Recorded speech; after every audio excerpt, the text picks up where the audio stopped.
আগামী 13 নভেম্বর আন্তর্জাতিক অপরাধ ট্রাইব্যুনালে ক্ষমতাচ্যুত সাবেক প্রধানমন্ত্রী শেখ হাসিনার বিরুদ্ধে রায়ের ঘোষণাকে কেন্দ্র করে কার্যত নিষিদ্ধ আওয়ামী লীগের ব্লকেট কর্মসূচিকে ঘিরে ঢাকায় চলছে অঘোষিত এক জরুরি প্রস্তুতি। রাস্তায় বাড়তি চেকপোস্ট, গোয়েন্দার ছায়া, পাশাপাশি 11 নভেম্বর 8 দলের মহাসমাবেশ, সব মিলিয়ে উত্তেজনাকর পরিস্থিতি। এরই মধ্যে জুলাই হত্যাকাণ্ডের রায়, ঢাকা ব্লকেড ও সমাবেশে ত্রিমুখী চাপ সামলাতে বিশেষ নিরাপত্তা বলয় গড়ে তুলেছে ডিএমপি। পুলিশ সদর দপ্তর বলছে, আইনশৃঙ্খলা পরিস্থিতি ঠিক রাখতে প্রয়োজনীয় নজরদারি ও আগাম তথ্যের ভিত্তিতে গোয়েন্দা তৎপরতা চলমান আছে। অবৈধ কর্মকাণ্ড, নাশকতা বা সংঘর্ষের চেষ্টা হলে তাৎক্ষণিক আইনগত ব্যবস্থা নেওয়া হবে। যেকোনো অপ্রীতিকর ঘটনা এড়াতে সতর্ক অবস্থান নিয়েছে পুলিশের বিভিন্ন ইউনিট।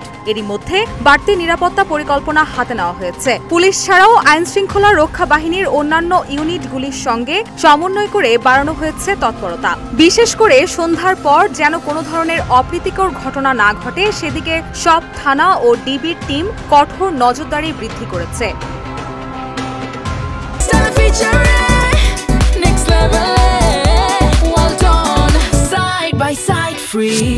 একই সঙ্গে ঢাকা মেট্রোপলিটন পুলিশের 8 বিভাগের 142টি পয়েন্টকে গুরুত্বপূর্ণ উল্লেখ করে বিশেষ নিরাপত্তা পরিকল্পনা করেছে। প্রতিটি বিভাগের ডিসিদের তদারকিতে এই নিরাপত্তা ছক সাজানো হয়েছে। এর মধ্যে রমনায় সর্বোচ্চ 34টি, মিরপুরে 14টি, ওয়ারীতে 16টি, মতিঝিলে 17টি, লালবাগে 15টি, উত্তরায় 16টি, গুলশানে 14টি এবং তেজগাঁয়ে 16টি স্পট রয়েছে। ডিএমপি কমিশনার শেখ সাজ্জাদ আলী জানান, যে কোনো ধরনের নাশকতা বা অরাজকতা ঠেকাতে পুলিশ সবসময় তৎপর।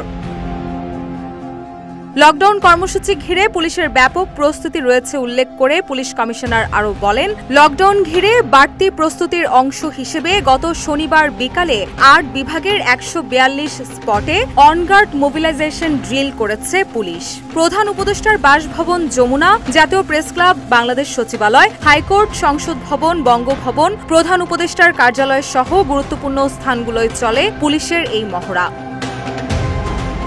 ডিএমপি সূত্র জানিয়েছে, রাজধানীর গুরুত্বপূর্ণ স্থাপনার রাজনৈতিক কার্যালয় ও কৌশলগত মোড়ে অতিরিক্ত পুলিশ মোতায়েন করা হয়েছে। এছাড়াও সাদা পোশাকে বাড়ানো হয়েছে গোয়েন্দা নজরদারি। গোয়েন্দা সূত্র বলছে, রবিবার রাত থেকেই শুরু হয়েছে ব্যাপক অভিযান। এই অভিযানে পুলিশ, র্যাব, বিজিবি ও সেনাবাহিনীর সদস্যদের পাশাপাশি স্থানীয় প্রশাসনও যুক্ত রয়েছে। সন্দেহভাজন কাউকে দেখলেই তাদের গ্রেপ্তার করা হচ্ছে।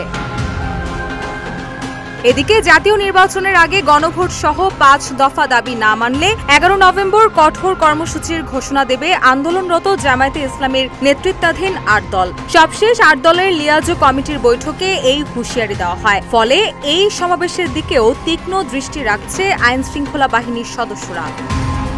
রুশা সুর, নিউজ ডেস্ক, ইত্তেফাক।